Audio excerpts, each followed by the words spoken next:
Can Jarquez Hunter break 1,000 yards in 2024? We think so.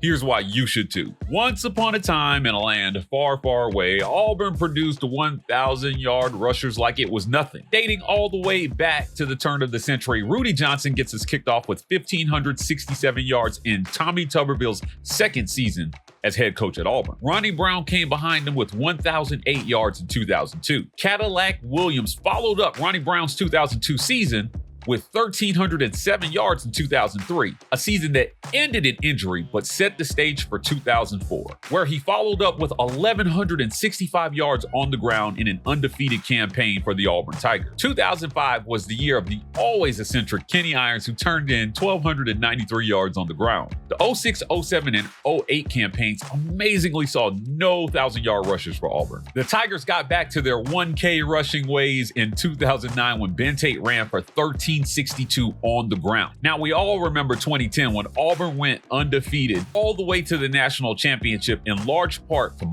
Michael Dyer's 1,093 yards rushing, a number that broke Bo Jackson's rookie rushing record. Dyer broke 1,000 yards again in 2011 with 1,242 yards rushing. But off-the-field trouble saw Dyer's career on the Plains come to an unceremonious end. Then came the great Trey Mason with the greatest 2-year rushing stretch in Auburn history. In 2012, Trey Mason ran for 1,002 yards on the ground, followed by a Heisman-worthy campaign that produced 1,816 yards rushing. Damn. Cameron Artis-Payne came up with 1,608 yards in 2014. Peyton Barber produced 1,017 yards in 2015. Big Cam Petway produced 1,224 yards in 2016. Kerryon Johnson gave Auburn fans 1,397 yards in 2017. A year that saw Auburn come up just short of the college football playoff. And after a 4-year break, Tank Bigsby ended Auburn's 1K rushing drought with 1,099 yards on the ground in 2021. That brings us to Jarquez Hunter. Last year, he had 909 yards on the ground. It should be noted that he missed game 1 last year due to an undisclosed suspension, but returned to the field the very next week versus Cal. Hunter got off to a slow start in 2023 and came up just short of 1,000 yards in his junior campaign. Now, Hugh Freezes' offenses have not been known for producing prolific rushers, but he also will be working now and in the future with a stable of backs much more talented than what he had to work with at Ole Miss. And if the passing game struggles, Auburn fans should expect Jarquez and the boys to handle the load offensively, which should see increased production in the run game. So how many yards will it be? I'm saying 1,200 yards is a realistic possibility for the Auburn star in 2024. Let me know in the comments after the video how many yards you think Jarquez Hunter will have next season. And while you're at it, visit goldenscastiron.com and get your weight up this spring with Golden's kettlebells and dumbbells. We love them for sponsoring this segment, and you should too.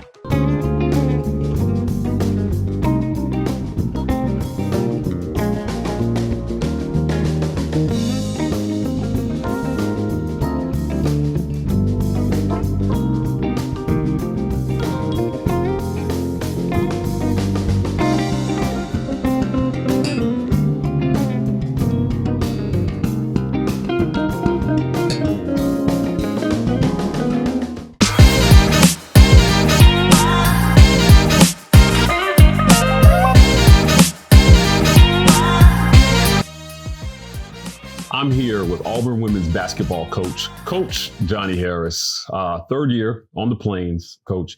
And Auburn has improved for the third year straight. Now, you've got some work to do in SEC play, but you've been so close in so many games. Talk to me about the passion of this team. I spent some time with you guys at practice, and these girls have a bond that maybe you didn't have last year. Yeah, we have a bond, and it started from day one. It started when our returning players recruited those players when they were on recruiting visit. You know, most of these kids came on visits and they didn't want to go home. And so they did. They formed a bond. I think our staff is really big at showing them what it looks like, because our staff is really close. And we spend a lot of time with our players. So, you know, they kind of see what it looks like and they kind of mimic that. Coach D and Coach Katera and Savannah and Alex and Alex, Tracy. yes. Man, spending time around these girls, I've talked to them and they talk about how their attitude is actually a reflection of your leadership. That filters down to your players. You know, you've told me both publicly and privately that your staff does a great job. You're really proud of the job that they've done. Yes. You know, how instrumental has that been in this kind of road to improvement every year? It's been very instrumental. I'll tell you what, my staff, you know, three of them played for me. Mhm. So they have instant credibility. You know, they know exactly what I'm looking for. These players can look at them. They can look at the players and say, hey, I've been there. This is what it takes to get there. Right. They're all champions. They love what they do. They love these players. They love coaching. These players come up here every day. They sign my door. And one of the reasons why I have them to do that is because, you know, I want them to see our staff working just like we ask them to do extra, just like we ask them to go hard. Mm. You know, they get to come up here and they see my staff doing just that. So I think that is a model of the behaviors that we want from our players. And I think it definitely trickles down. Okay. I may or may not cut this out of the interview, but you mentioned to me before that was something they weren't accustomed to, was coming up to the coach's office and actually spending time in the coach's office. Before we started recording, I saw a couple of them come up and sign the door. They had smiling faces. Mm-hmm. It seems like this team has really taken to you, Johnnie Harris, as the leader, and they've reflected that on the court. I want to pivot to Honesty Scott Grayson. She is on fire right now. So over 70 points in the last 3 games. She showed out against South Carolina. You know, she showed out in your last game against Arkansas. Honesty Scott Grayson, at what point is it time to talk about her as a potential SEC Player of the Year or an SEC All-American or All-SEC? She definitely should be in this discussion for All-SEC, if not SEC Player of the Year. You know, SEC Player of the Year is probably going to go to that player, the best player on the best team. Normally, that's how it works. But Honesty definitely have to be in the conversation for first team All-SEC. Mm. She is the second leading scorer in SEC play right now. Yes, and she has been consistent lately. You know, in SEC play, she's consistent. She turns it up. She plays hard. She also guards. You know, a lot of times she has the other team's best player. Yeah, she's a great two-way player. She is, and she does a little bit of everything, not just scoring. She distributes the ball. You know, she creates for herself and others. So, you know, she's a big part of what we do. And she definitely is one of the best players in the SEC. Watching her versus Arkansas score in every way imaginable from every part of the court was remarkable. She gets this look in her eye, this very like Jordan-esque look in her eye after she sinks a 3, and you know it's on. It's on her. She's got some sauce to her, right? She's got some sauce to her. In one of the post-game press conferences, you sat next to Honesty, and you said something very honest. You said, no pun intended. She gets on my nerves. I get on her nerves, but we're all pushing toward the same goal. So I want to talk about pushing toward the same goal. This team, you know, do they get it? Do they get what the goal is? A lot of people doubted them coming into the season, but you defeated the defending national champions. Yes. You gave South Carolina their hardest, right, first 20 minutes of basketball than anybody's given. This team has made their mark as a defensive squad that can shut people down and turn people over at a historical rate. Like, you know, how has this team bought into that mantra of let's go out and let's do to our opponent what nobody else has been able to do? I think that's, you know, because they know that's who we are. You know, they know that's, you know, that's where I come from. It's in my DNA. That's why Mingo wanted to come back here, because she wanted to play that style. We talked about that style. We showed film on recruiting visits of how we wanted to play. So these players have came here and they bought into that style of play. We never told them it was going to be easy. We told them it was going to be tough, you know, to prepare to play that way. But, you know, it's fun once you're making other people miserable. Yeah. And so they have bought into that. They get as excited about a steal, as excited about a charge as they do, you know, even a deflection. as they do about scoring buckets. Yeah. So they have really bought into this concept. We are, we're a team on offense in progress because, we have honesty who can score, like you say, any way imaginable. We have other players who can, do some things, but we got to work. We got to continue to work and continue to get better on offense. So that's the challenge that I put on myself to make sure that we're in better positions offensively to be able to score. I'm gonna make that a quote. Your misery is our happiness. Auburn women's basketball. We're gonna make you miserable defensively. It seems to be the mark. Is that what fans can expect moving forward? A Johnnie Harris coach team is going to be a physical defensive basketball team that's going to give you 40 minutes of a hell on the basketball court. Absolutely. And that's what we want to do. We want to give you 40 minutes of hell. We want to get better on the offensive end. So we want to hold teams to low percentages, low scoring amounts, but we also want to be able to get out and score more. So that is what we are building. That's what we're building for. At the time that we're recording this, you have 7 games left in the SEC. You took over a winless SEC squad. You won 2 games in year 1. Year 2, you improved to 5 games, right? You're sitting at 3 right now. You got 7 games left to show improvement in SEC play. What have you told your team the goal is for the rest of the season? They keep putting you guys up as a bubble team, right? You're just resting on the bubble, and it feels like that one win will push you over. How do you get them over the hump and off the bubble? We just got to continue to win. We've got to get back to winning. We've got to make that free throw, make that layup. We've been in really good positions at the end of ball games, but it's like a missed free throw or a missed layup. We have had 3 games where we've lost by 2 or 3 points. 4 games actually that we lost by 2 or 3 points, and we're right there. So I told them that's the difference between second place right now and 10th place right now. Yeah. So, and this team wants it. It's not, they're in a gym, they're working hard. So they want it. So I really believe it'll happen for them. We just got to continue to push, and they do. They show up every day.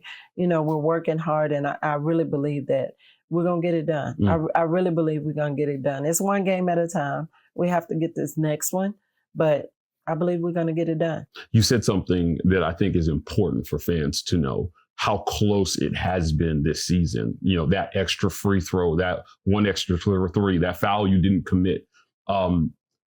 You are a few plays away from being like a 2 losses in SEC play. It really has been that close.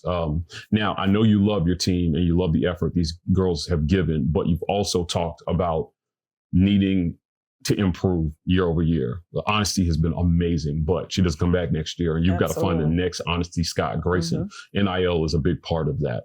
On to Victory, we know, is championing this for Auburn athletics. But, what is your message right now to fans who may see what you're doing and think they're on the edge? I want to help, right? Why is that a good investment into Auburn women's basketball? It is a good investment because you guys, they can see what we're doing right now. You can see we can take this team who is who's limited, but they play hard. They play their guts out, and they go out and beat a LSU. They come in and they come back and they beat a Georgia and they beat a Alabama. This team is relentless. They're not going to give up. And the more talent we have, the better it's going to be. And these fans, they love our style of play. Yeah. So this is a good time to jump on board, to jump on the bandwagon. I think we're trending up. I know that we're trending up. Yeah. So this is a good time to get on the bandwagon. Yeah, never a bad time to jump on the Auburn women's basketball bandwagon. I certainly would be looking for a seat. It's been amazing to see what you've been able to accomplish going into year 3. And so thank you for spending some time with me. Thank you. Thank you for having me, and I appreciate all you do for women's basketball. Right. Appreciate you. Thank you.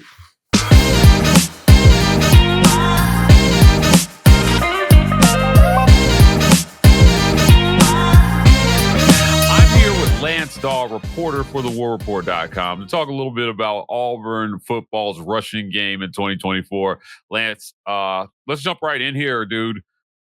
Auburn has to find some semblance of an offense next year. And depending on how the quarterback position goes, they may have to lean on the running game extensively in 2024. That means leaning on Jarquez Hunter. Look, Auburn, once upon a time, produced a lot of 1,000-yard rushers. So I'll start with this. Can they get 1,000 yards out of Jarquez Hunter next year?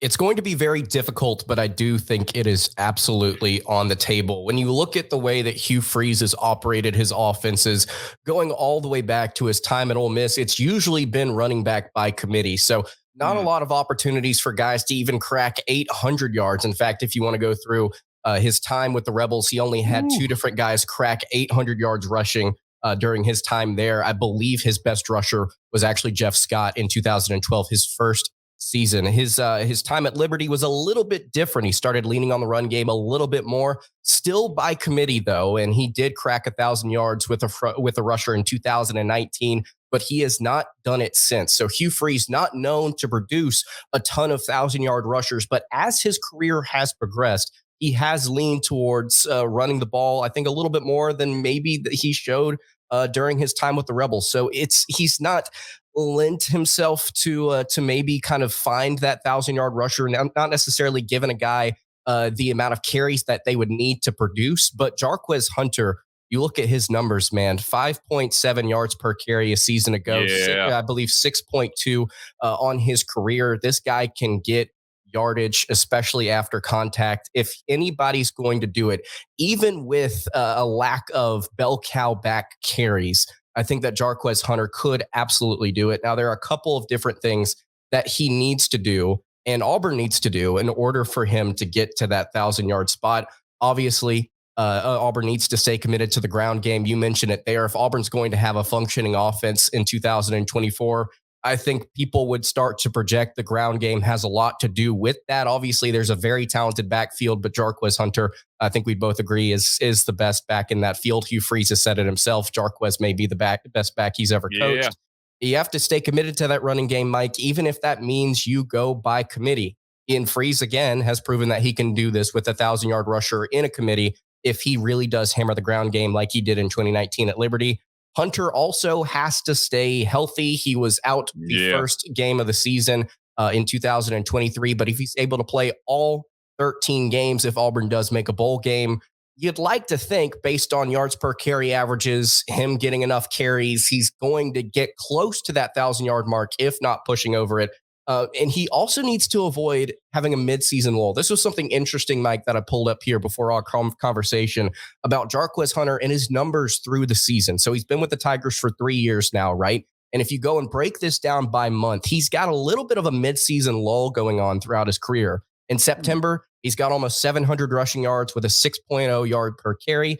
In October, though, only 552 yards, 5.6 yards per carry. And then in November, he really does turn it up, 869 yards and over 7 yards per contest. So he's got to avoid that mid-season lull. With Auburn being on the road, I think their entire month of October, that's going to be a little difficult. With the combination of that and the fact that you've got guys like Jeremiah Cobb, who was excellent at times for Auburn last season, can rack up yardage himself. Damari Alston, Brian Petit. Auburn's got a number of different guys in this backfield that I think deserve touches. Freeze is really going to have to focus in on Hunter and lean on him if Auburn's going to get that 1,000-yard rusher. Yeah, I think it's going to be interesting. You mentioned something early on there. This will be the most talented stable of backs that he's worked with in his career, certainly. Yep. So, they say you can't teach an old dog new tricks, Lance, but if you're Freeze, do you consider maybe changing your approach in terms of run-pass ratio? Because of the talent do you have, or is it more likely that he's going to stick with what he's done traditionally? Not a lot has changed on that offense for Auburn, except for the new guys coming in at wide receiver. But for the most part, this is going to be the same offense we saw last year. And when I say that, I mean the same personnel, right? Yeah, and I think that's the question you need to answer heading into this offseason, right? Is what is Auburn going to do with this influx of new talent at the receiver position? Are they going to go to it right away? Is Freeze going to start to revert back to some of his tendencies at Ole Miss where, hey, we've got 3 or 4 big-bodied receivers on the outside. Let's chuck it to him every other play and see what happens. Or is he going to look at this stable of backs and say, okay, led by Jarquez Hunter with guys like Cobb and Battie and Alston in the backfield, do we really try and lean on this with maybe an improved offensive line? Do we try and improve this ground scheme and really force opponents to respect our run game and then have these receivers as a complement off of that and see if we can make the offense work that way? That's going to be the question. If I had to lean one way or another, Mike, I would say that Auburn does stick with this ground game. I mean, it was pretty effective, all things considered, a season ago. I think it was better than the season prior. Auburn's got, again, just a number of different guys that can really turn it up. Didn't even talk about Sean Jackson there, by the way, as the 5th guy, who was really talented in his own right and could maybe factor in some of these non-conference games. But I think that Auburn, with the talent that they have there, I'm really looking at Jeremiah Cobb maybe taking a big step in 2024, possibly as even a receiver in this offense as well for the Auburn Tigers. Auburn's got to utilize their 4 guys.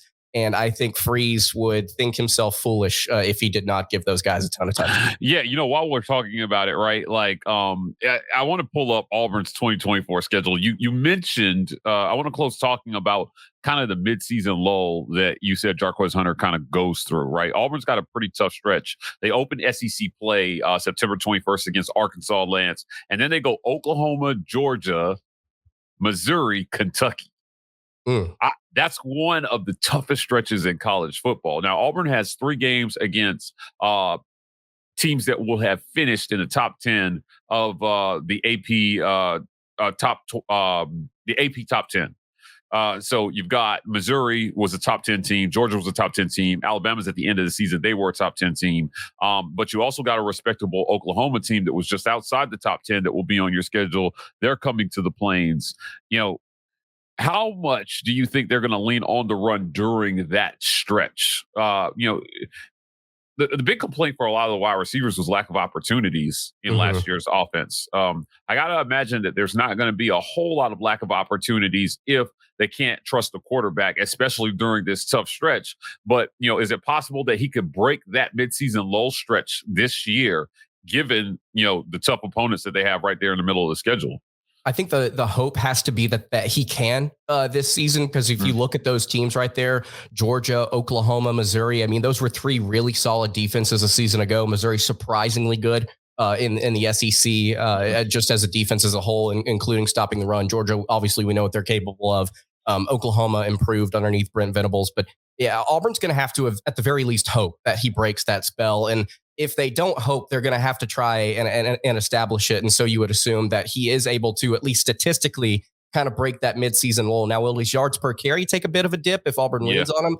Possibly, but I do envision whenever Auburn gets these opportunities, both at home and on the road against teams like Georgia, Oklahoma, Missouri, Kentucky, they are going to try and find some success in the ground game, because with those young receivers, with this quarterback situation, if it does not improve, you got to go to your only bright spots. And Hunter, Cobb, Alston, et cetera, those guys in the backfield, they're going to be the guys that can really step up and possibly make plays if your offense is sputtering. So Hunter's going to have his chances, absolutely. And I think if Auburn does really give him the carries, he's going to take those opportunities. He's going to run with them. And definitely going to be interesting to see. That's it for another great episode of the Auburn Mix with my guy Lance Dawe from thewarreport.com. I want to thank Lance for joining me today. If you want more content like this, hit those comments. Let us know what you think. Does Jarquez Hunter get 1,000 yards? Does he not? We'll see, but we want to hear from you. We'll be back at you guys next week with another great episode of the Auburn Mix. We're signing off as always. War Eagle.